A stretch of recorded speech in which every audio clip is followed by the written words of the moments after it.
ಆತ್ಮೀಯ H16 news ಅರ್ಥಾತ್ ಸೀತಾರಾಮ್ಗೆ ಸ್ವಾಗತ. ನಾನು ನಿಮ್ಮವ MI ಅಥವಾ ಮಲ್ಲಪ್ಪ ಜೋತವರ. ಆದ್ಮೇಲೆ ದಾವಣಗೆರೆ ದಕ್ಷಿಣ ಕಾಂಗ್ರೆಸ್ಗೆ ಮುಳ್ಳಾಗ್ಬೋದಾ, ಮುಳುವಾಗ್ಬೋದಾ? ಯಾಕೆಂದರೆ ಇಲ್ಲಿವರೆಗೆ ಏನೋ ಒಂದು ಆಶೆ ಇತ್ತು.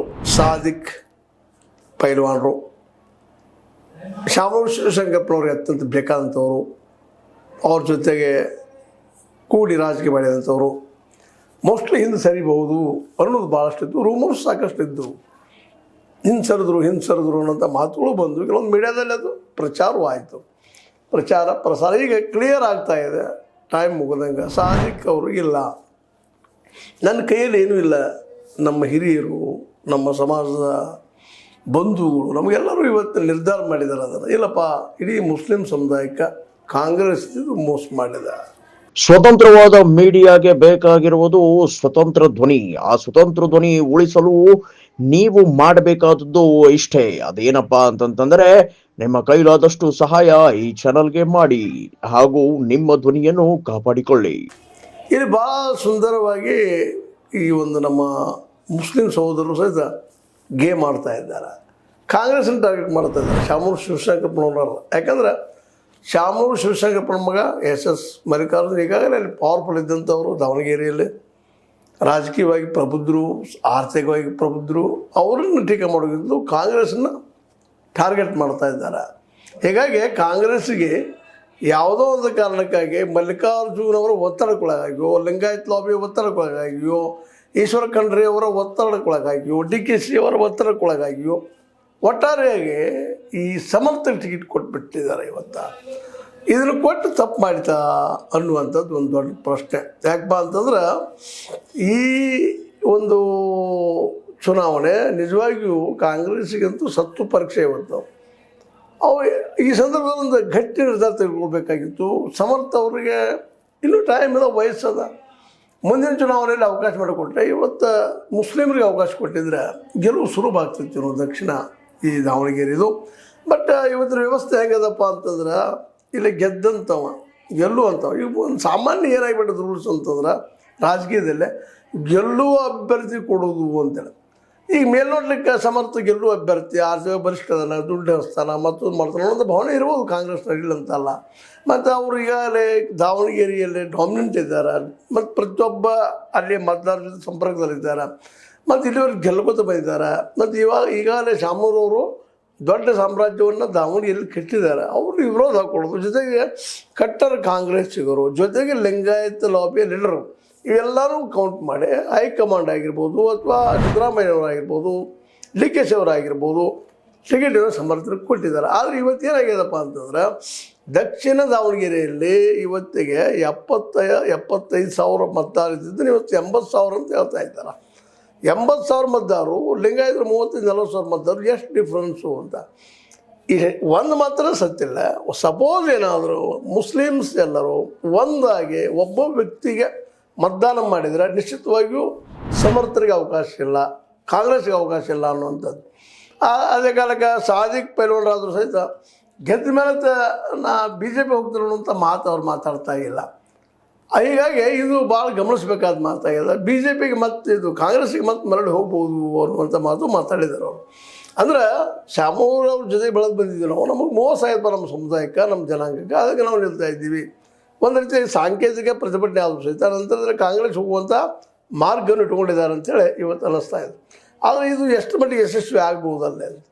ಯಾಕಂದರೆ SDPI ವತಿಯಿಂದ ಅಲ್ಲಿ ನಮ್ಮ ಅಬ್ದುಲ್ ಕೊಡ್ಲಿಪೇಟೆ ಅನ್ನೋರು ಕಣಕ್ಕೆ ಇಳಿತಾ ಇದ್ದಾರೆ.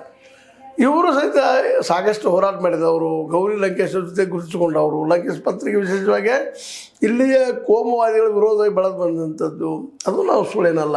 ಒಬ್ಬ ಹೋರಾಟಗಾರ ಇದ್ದಾರೆ. ಈ ಎಲ್ಲ ನೆಲೆಗಟ್ಟಿನಲ್ಲೇ ಅವರು ಎಷ್ಟು ಮಟ್ಟಿಗೆ ಯಶಸ್ವಿ ಆಗ್ಬೋದು ಅಂತೇಳಿ. ಇಲ್ಲ ಇವರೆಲ್ಲರೂ ನಿಂತುಕೊಂಡ್ರು. ಸಾದಿಕ್ ಆಯಿತು, ಕೊಡ್ಲಿಪೇಟೆಯವರಾಯಿತು, ಇನ್ನೊಂದು 4 ಜನ ಆಯಿತು, 20 ಜನ ನಿಂತಿದ್ದಾರೆ. ಈಗ ಅವರೆಲ್ಲರೂ ನಿಂತ ಬಿಟ್ರಪ್ಪ ಅಂತಂದ್ರೆ ಓಟ್ ಹೊಡಿಲಿಕ್ಕಿಲ್ಲೇನೋ ಮುಸ್ಲಿಮ್ರಲ್ಲೇ ಅನ್ನುವಂಥ ಒಂದು ಮಾತು ಅದ. ಬಟ್ ಇನ್ನೂ ಚಾನ್ಸಸ್ ಏನಿದ್ದಾವಪ್ಪ ಅಂತಂದ್ರೆ, ಲಾಸ್ಟ್ ಮೂಮೆಂಟ್ ನಾವು ಇಡೀ ಮುಸ್ಲಿಂ ಸಮುದಾಯದವ್ರು ಒಂದಾಗುವಂಥ ಸಾಧ್ಯತೆಗಳು ಹೆಚ್ಚಾಗಿದ್ದಾವೆ. ಈ ನೆಲೆಗಟ್ಟಿನಲ್ಲೇ ದಾವಣಗೆರೆ ದಕ್ಷಿಣದಲ್ಲೇ ತೆಗೆದುಕೊಂಡಂಥ ಕಾಂಗ್ರೆಸ್ ನಿರ್ಧಾರ ಅದಕ್ಕೆ ಮುಳ್ಳಾಗುವ ಎಲ್ಲ ಸಾಧ್ಯತೆಗಳು ಹೆಚ್ಚು ಕಂಡು ಬರ್ತಾ ಇದ್ದಾವೆ. ಅದಕ್ಕೆ ಪರಿಹಾರ ಏನು? ಪರಿಹಾರದ ಹಿಂದೆ ಸರಿಸ್ಬೇಕು. ಅದು ಸರಿಯವರು ಯಾರು ಆ ಕಾರಣದಿಂದ?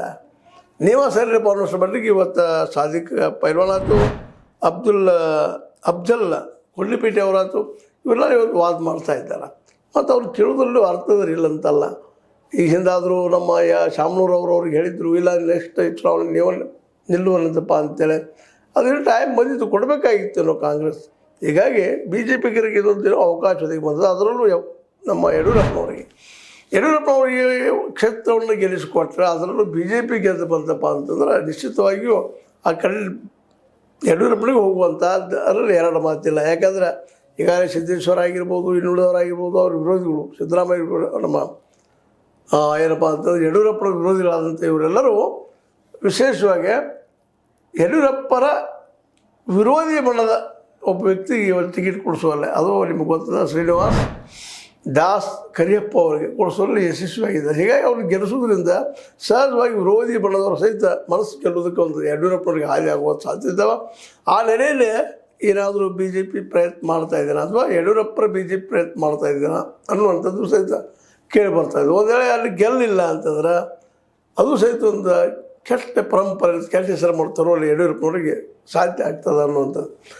ಈ ನೆಲೆಯಲ್ಲೆಲ್ಲ ಅಲ್ಲಿ ದೊಡ್ಡ ಚರ್ಚೆ ನಡೀತಾ ಇದ್ದದ್ದು ದಾವಣಗೆರೆಯಲ್ಲೇ. ಆ ಒಂದು ದಾವಣಗೆರೆ ದಕ್ಷಿಣದ ಬಗ್ಗೆ ಈ ನಮ್ಮ ಬಂಡಾಯ ಅಭ್ಯರ್ಥಿ ಸಾದಿಕ್ ಪೈಲ್ವಾನರು ಈಗ ಎಲ್ಲರ ಗಮನವನ್ನು ಅವರು ಸೆಳೀತಾ ಇದ್ದಾರೆ. ಮತ್ತು ಇದು ಸಾದಿಕ್ ಪೈಲ್ವಾನ್ ಪರೀಕ್ಷೆ ಅಷ್ಟೇ ಅಲ್ಲ, ಅಲ್ಲಿ ಮುಸ್ಲಿಮರ ಸಹಿತ ಒಗ್ಗಟ್ಟಿನ ಪ್ರಶ್ನೆನೂ ಆಗ್ಯದ. ಯಾಕಂದರೆ ನಿಜವಾಗಿ ಅವರು ಒಗ್ಗಟ್ಟಿತ್ತಪ್ಪ ಅಂತಂದ್ರೆ ಸಾದಿಕ್ ಅವ್ರನ್ನಾಗಲಿ ಅಥವಾ ಕೊಡ್ಲಿಪೇಟೆ ಅವ್ರನ್ನಾಗಲಿ ಆಯ್ಕೆ ಮಾಡೋ ಸಾಧ್ಯತೆಗಳಿದ್ದಾವೆ. ಆದರೆ ಇದೇ ಕಾಲಕ್ಕೆ ನಾವು ಎಸ್ ಮಲ್ಲಿಕಾರ್ಜುನ ಅವರನ್ನು ಅಥವಾ ಸಾಮಾನ್ಯ ಕುಟುಂಬರನ್ನ ಮಾಡಲಿಕ್ಕೆ ಆಗೋದಿಲ್ಲ. ಅದು ಅಂಡರ್ ಎಸ್ಟಿಮೇಟು ಮಾಡಲಿಕ್ಕೆ ಸಾಧ್ಯ ಇಲ್ಲ. ಯಾಕಂದ್ರೆ ಇದರಿಂದಾಗಿ ಸಹಜಲ್ಲೇ ಏನಪ್ಪ ಅಂತಂದ್ರೆ ಇನ್ನು ಡಿಸೈಡ್ ಆಗೋದು ಎದರಿಂದಪ್ಪ ಅಂತಂದ್ರೆ ಒಂದು ಕಡೆ ಲಿಂಗಾಯತರು, ಇನ್ನೊಂದು ಕಡೆ ಮುಸ್ಲಿಮ್ಸ್ ಇದ್ದಾರೆ. ಜನಸಂಖ್ಯೆ ಆದ್ರ ಮೇಲೆ ನೋಡಿದ್ರೆ ಮುಸ್ಲಿಮ್ಸ್ ಹೆಚ್ಚಾಗ್ತಾ ಇದ್ದಾರೆ. ಹೀಗಾಗಿ ಅವರು ಒಂದಾಗಿ ಒಬ್ಬರಿಗೆ ಮತ ಮಾಡಿದ್ರೆ ಅಂದ್ರೆ SDPIಗೆ ಮಾಡಲಿ ಅದು ನಮ್ಮ ಪೈಲ್ವಾನ್ಗಳಿಗೆ ಮಾಡಲಿ, ಇಬ್ಬರೊಳಗೆ ಒಬ್ಬರಿಗೆ ಯಾರಿಗೂ ಒಬ್ಬರಿಗೆ ಮಾಡಿದ್ರಪ್ಪ ಅಂತಂದ್ರೆ ನಿಶ್ಚಿತವಾಗಿಯೂ ಅಲ್ಲಿ ಒಂದು ಮುಸ್ಲಿಂ ಕ್ಯಾಂಡಿಡೇಟ್ ಬರೋದ್ರಲ್ಲಿ ಎರಡು ಮಾತಿಲ್ಲ. ಆದರೆ ಆಗ್ತಾನೆ ಒಂದು ಅನ್ನೋದೇ ಇವತ್ತು ಪ್ರಶ್ನೆ. ಯಾಕಂದ್ರೆ ರೂಮರ್ಸ್ಗಳು ಹಬ್ಬಿಸ್ತಾ ಇರ್ತಾರೆ, ಮಾಡ್ತಾ ಇರ್ತಾರೆ, ನಿಜಾಣ ಇರ್ಬೋದು, ಸುಳ್ಳು ಇರ್ಬೋದು. ಆದರೆ ಇದು ಎಷ್ಟು ಮಟ್ಟಿಗೆ ಆಗ್ಬೋದು ಅನ್ನೋ ಸಹಿತ ಪ್ರಶ್ನೆ ಇವತ್ತು ಹೇಳ್ತಾ ಇದ್ದಾರೆ. ಅದೇನೋ ಆಗಲಿ, ಯಾರು ಗೆಲ್ತಾರೆ ಯಾರು ಸೋಲ್ತಾರೆ ಸೆಕೆಂಡರಿ.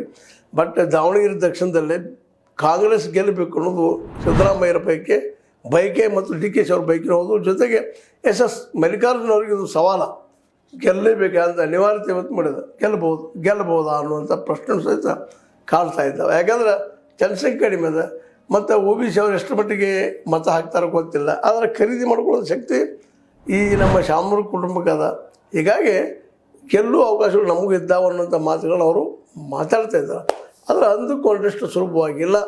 ಈ ಒಂದು ಮಾತುಕತೆ ಕೇವಲ ಗಾಳಿ ಮಾತುಗಳು ಆಗ್ಬೋದೇನೋ ಅಂದರೂ ಸಹಿತ ಚುನಾವಣೆಯಲ್ಲಿ ಬೇಕಾದಾಗ್ಬೋದು. ಯಾಕಂದ್ರೆ ನಮ್ಮ ದೇಶದ ಚುನಾವಣೆ ಹೆಂಗಾಗಿದಾವಪ್ಪ ಅಂತಂದ್ರೆ ಧರ್ಮದ ನೆಲೆಗಟ್ಟಿನಲ್ಲೇ, ಜಾತಿ ನೆಲೆಗಟ್ಟಿನಲ್ಲೇ, ಹಣದ ನೆಲೆಗಟ್ಟಿನಲ್ಲೇ ಅವು ಒಡೊಳದು ಹೋಗಿ ಏನೇನೋ ಡಿಸಿಷನ್ ಲಾಸ್ಟ್ ಮೂಮೆಂಟ್ ತೊಗೊಳ್ಳೋಂಥವು ಕಾಣೋದನ್ನು ನಡೆಯೋದನ್ನು ನಾವು ಕಾಣ್ತಾ ಇದ್ದೀವಿ. ಆ ದಿಶೆಯಲ್ಲೇ ಇಲ್ಲಿ ಲಿಂಗಾಯತರು ಒಂದಾಗ್ತಾರೆ ಅಥವಾ ಮುಸ್ಲಿಮ್ಸ್ ಒಂದಾಗ್ತಾರೆ. ಇವರಿಬ್ಬರು ಬಿಟ್ಟು ಮತ್ತು ಮೂರನೇದವ್ರು ಯಾರಾದ್ರು ಎದ್ದು ಬರ್ತಾರೆ ಅಂತ ವಿಚಾರ ಮಾಡಿದಾಗ ಮೂರನೇದವರು ಎದ್ದು ಬರೋಗಿಂತಲೂ ಹೆಚ್ಚು ಎಲ್ಲರೂ ಪ್ರೆಷರ್ ಯಾರ ಮೇಲೆ ಆಯ್ತಪ್ಪ ಅಂತಂದ್ರೆ ಮಲ್ಲಿಕಾರ್ಜುನ ಮೇಲೆ ಮತ್ತು ಸಾದಿಕ್ ಅವ್ರ ಮೇಲೆ ಹೆಚ್ಚಿಗೆ.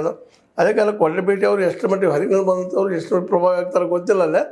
ಆದರೆ ಸಾದಿಕ್ ಅವರು ಕಾಂಗ್ರೆಸ್ ಜೊತೆಗೆ ಬೆಳೆದು ಬಂದಿದ್ದರಿಂದಾಗೆ ಅಲ್ಲಿ ಪ್ರತಿಯೊಬ್ಬ ವ್ಯಕ್ತಿಯ ಸಂಪರ್ಕದಲ್ಲಿರೋದ್ರಿಂದಾಗೆ ಹಿಂದೂಗಳು ಮತ್ತು ಮುಸಲ್ಮಾನರು ಇಬ್ಬರಿಗೆ ಬೇಕಾದ ವ್ಯಕ್ತಿ ಆಗಿ ಬೆಳೆದಿದ್ದರಿಂದಾಗಿ ಮೋಸ್ಟ್ಲಿ ಸಾದಿಕ್ ಅವ್ರಲಿಂದ ಈ ಒಂದು ನಮ್ಮ ಸಮರ್ಥಿಗೆ ತೊಂದರೆ ಆಗ್ತದೆ. ಜನರು ಯಾವ ರೀತಿ ವರ್ತಿಸ್ತಾರೆ, ಏನು ಮಾಡ್ತಾರೆ ಅನ್ನೋದು ಈ ಮುಂದಿನ ದಿನಗಳಿಗೆ ಗೊತ್ತಾಗುವಂಥ ವಿಷಯ ಅದು. ಬಟ್ ಏನೋ ಆಗಲಿ ಸಾಧಿಕರಂತೆ ಹಿಂಸಿದ್ರು ಅಂತ ಇದ್ದಾರೆ. ನೋಡೋಣ ಮಧ್ಯಾಹ್ನ 3 ಏನಾಗ್ತದೆ ಅಂತೇಳಿ ಅದೇ ಡೆವಲಪ್ ಆಗ್ತದೆ. ನಿಮ್ಮ ಜೊತೆ ಮಾತಾಡಲಾಯ್ತು ಅಂತ ಹೇಳ್ತಾ ಒಟ್ಟಾರೆಯಾಗಿ ದಕ್ಷಿಣ ದಾವಣಗೆರೆ ನಮ್ಮ ಸಮರ್ಥ ಅವರಿಗೆ ಮಗ್ಗಲ ಮುಳ್ಳಾಗಿದ್ದು ಮಾತ್ರ ಸತ್ಯ ಅಂತ ಹೇಳಿದ್ರೆ ನೀವು ಲೈಕ್ ಇರ್ಬೋದು. ಲೈಕ್ ಮಾಡಿ ಶೇರ್ ಮಾಡಿ ಕಾಮೆಂಟ್ ಮಾಡಿರಿ. ಜೊತೆಗೆ ಸಬ್ಸ್ಕ್ರೈಬ್ ಮಾಡಿ. S60 ನ್ಯೂಸ್ ಅರ್ಥ ದೇಶದ ಸತ್ಯದ ಕೈಗಂಡಿ ವಂದನೆಗಳು.